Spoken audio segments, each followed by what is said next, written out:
할머니가 5억 있으시면 제가 여기 백화점 사장할게요. 웃음소리가 명품관 전체에 울려 퍼졌습니다. 낡은 회색 코트를 입은 82세 할머니는 인생에서 가장 치욕적인 모욕을 겪고 있었어요. 하지만 아무도 몰랐습니다. 몇 시간 후 이 백화점 전체가 무너질 거라는 사실을. 시작하기 전에 좋아요 한번 부탁드립니다. 2024년 1월 추운 겨울날이었어요. 82세 한명자 할머니는 강남 프리미엄 백화점으로 향했습니다. 손녀 서희가 첫 월급을 받았다며 선물을 사러 가는 길이었죠. 밑창이 많이 다른 2년 된 운동화, 10년도 넘은 회색 코트에 낡은 에코백. 평소 검소하게 살던 할머니의 모습이었습니다. 어려운 시절을 겪어본 탓에 아무리 형편이 나아져도 검소한 생활이 몸에 배어 있었거든요. 회전문을 밀고 들어서는 순간 따뜻한 공기와 함께 차가운 시선들이 느껴졌어요. 반짝이는 대리석 바닥, 높은 천장의 샹들리에 정장을 차려입은 사람들 사이로 수군거림이 들렸습니다. 저 할머니 왜 저렇게 입고 왔지? 혹시 노숙자 아닌가? 안내데스크 직원이 할머니를 보더니 억지 미소를 지으며 물었어요. 어르신, 어디 가세요? 3층 명품관이요. 직원이 난처한 표정을 지었습니다. 3층 말고요. 5층 아울렛 코너 추천드려요. 거기가 훨씬 가격도 착하고 어르신한테 잘 어울리실 것 같은데. 할머니를 무시하는 말이었죠. 에스컬레이터를 타고 올라가는 동안 옆 사람이 살짝 몸을 비켰어요. 저 할머니 명품관 간대. 구경만 하려나 봐. 1층 화장품 매장 직원은 28만 원짜리 향수를 보이며 물었습니다. 혹시 결제 가능하세요? 2층 의류 매장에서는 더 노골적이었어요. 어르신, 입으시려면 신분증이랑 카드 먼저 확인해야 하는데요. 혹시 더러워지면 곤란해서요. 바로 옆에서는 다른 손님이 아무 제지 없이 자유롭게 옷을 입어보고 있었습니다.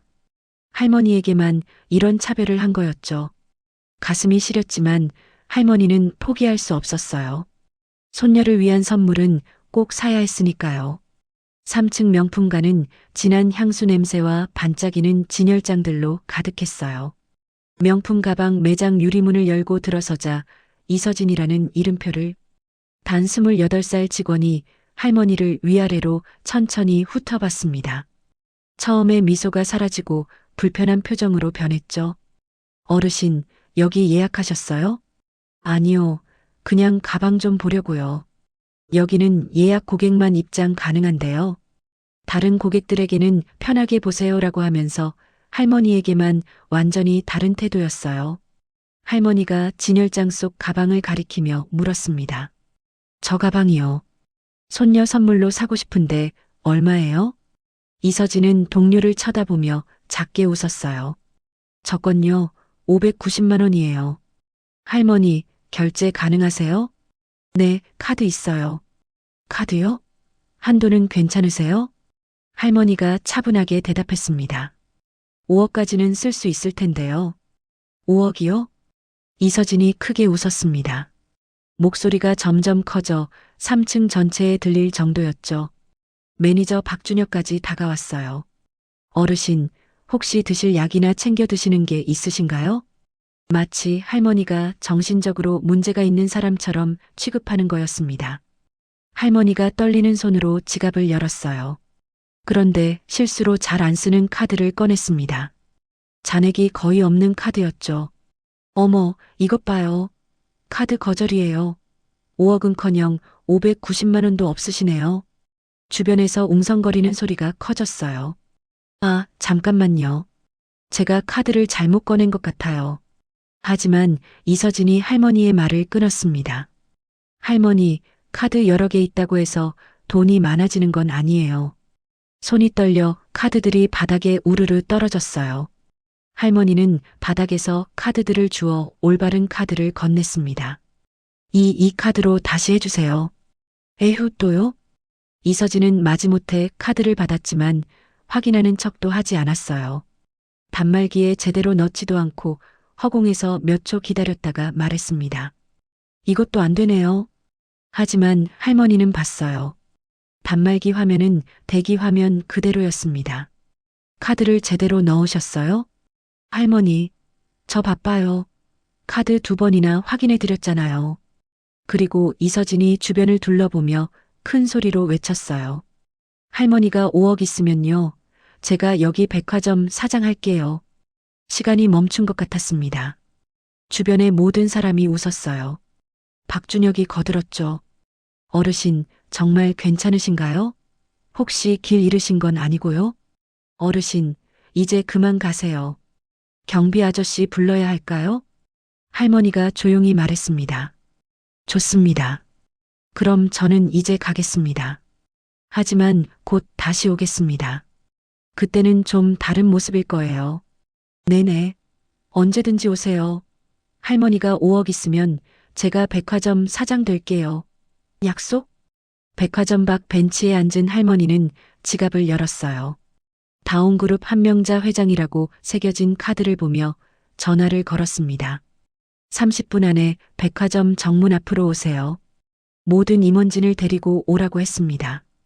그 시각 3층 휴게실에서는 직원들이 여전히 할머니 이야기로 웃고 있었어요. 진짜 5억 있다던 할머니. 카드 2번이나 거절됐잖아.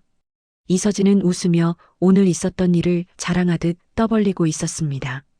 30분 후 창가에 있던 직원이 밖을 보다가 멈칫했어요. 저기. 검은 리무진과 고급 세단 여러 대가 백화점 정문에 일렬로 멈춰 섰습니다. 먼저 검은색 마이바흐가 도착했고 그 뒤로 벤츠 S클래스 3대가 따라왔어요. 차 문이 열리고 정장을 차려입은 남성들이 내렸습니다. 저 사람들, 우리 백화점 임원들 아냐? 지점장님이랑 대표이사님도 보여. 마지막으로 마이바흐 뒷좌석 문이 열렸습니다. 비서실장이 먼저 나와서 문을 잡았어요. 그리고 한 노인이 천천히 내렸습니다. 회색 코트를 입은 할머니였죠. 창가에 있던 직원들의 동공이 흔들렸어요. 지영, 아까 그 할머니 아니야? 휴게실이 순간 조용해졌습니다. 모두가 창밖을 뚫어지게 쳐다봤어요. 할머니는 비서실장의 부축을 받으며 천천히 걸었습니다. 유통본부장과 임원들이 뒤를 따랐죠. 모두 허리를 숙인 채로요. 이서진이 억지로 웃으며 말했어요. 야, 설마 저 할머니가 VIP는 아니겠지? 비슷하게 생긴 사람일 거야. 하지만 그녀의 목소리에는 확신이 없었어요. 점점 불안감이 커져가고 있었죠. 1층 로비에 백화점 전 직원이 긴급 소집됐어요. 전 직원은 즉시 1층 메인 로비로 집합하십시오. 직원들이 하나둘씩 모여들기 시작했습니다. 이서진과 박준혁은 불안한 표정으로 에스컬레이터를 탔어요. 지영이 조심스럽게 물었습니다. 근데 언니, 혹시 2번째 카드 제대로 확인했어? 이서진의 얼굴이 순간 굳었어요. 제대로 확인하지 않았다는 걸 자기도 알고 있었으니까요. 1층 로비는 이미 사람들로 가득 차 있었어요. 전 직원 300명 정도가 모여 있었죠. 앞쪽에는 임원들이 긴장한 표정으로 서 있었고 유통본부장 박성호가 마이크를 잡았습니다. 그리고 그 옆에 한명자 할머니가 서 있었어요. 이서진의 다리가 후들거렸습니다. 박성호 본부장이 마이크를 들었어요. 직원 여러분, 갑작스럽게 소집해서 죄송합니다. 오늘 여러분께 아주 중요한 분을 소개하려고 합니다. 로비가 조용해졌어요. 모두가 할머니의 얼굴을 쳐다봤습니다. 이분은 다온그룹의 창립자이시자 이 백화점 건물의 실소유주이신 한명자 회장님이십니다. 로비 전체가 충격에 빠졌어요. 직원들의 얼굴이 일제히 하얗게 질렸습니다. 특히 이서진과 박준혁은 그 자리에 얼어붙었어요. 한명자 회장이 천천히 마이크 앞으로 걸어갔습니다. 안녕하세요, 여러분. 오늘 아침 저는 이 백화점을 방문했습니다. 손녀에게 줄 선물을 사러요. 하지만 오늘 제가 경험한 일들을 말씀드리려고 합니다. 직원들의 얼굴이 점점 더 창백해졌어요. 1층 안내 데스크에서는 제가 아울렛 코너로 가라고 했죠. 화장품 매장에서는 결제 가능하냐고 물었습니다. 2층 의류 매장에서는 입으려면 신분증이랑 카드 먼저 확인해야 한다고 했어요. 옷이 더러워질까 봐요. 해당 직원들이 그 자리에서 무릎이 꺾였어요. 그리고 3층 명품관에서는 예약 고객만 입장 가능하다고 했습니다. 590만 원짜리 가방을 가리키자 카드 한도가 괜찮냐고 물었죠.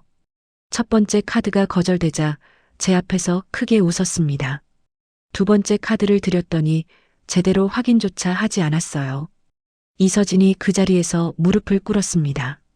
그리고 마지막으로 이렇게 말했죠. 할머니가 5억 있으면 제가 백화점 사장할게요. 전 직원이 숨을 들이켰어요.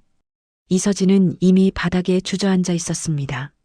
그래서 제가 오늘 다시 왔습니다. 약속을 지키러요.